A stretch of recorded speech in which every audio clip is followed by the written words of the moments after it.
លរាត្រីត្រជាក់បោកបងមកកាយនឹកដល់គ្រាមួយដែលយើងធ្លាប់នៅក្បែរពន្លឺផ្កាយរាំងចែងចាំងលើមេ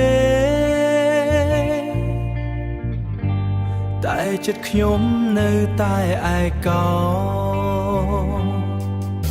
អង្គុយម្នាក់ឯងក្រោមពន្លឺព្រះច័ន្ទចាំផ្លូវអ្នកដែលមិនត្រឡប់វិញពាក្យសន្យាដែលធ្លាប់ផ្ដល់ឲ្យគ្នាឥឡូវคล้ายជាផ្សែងហោះបាត់ទៅខ្យល់អើយជួយនាំពីងនឹកទៅផង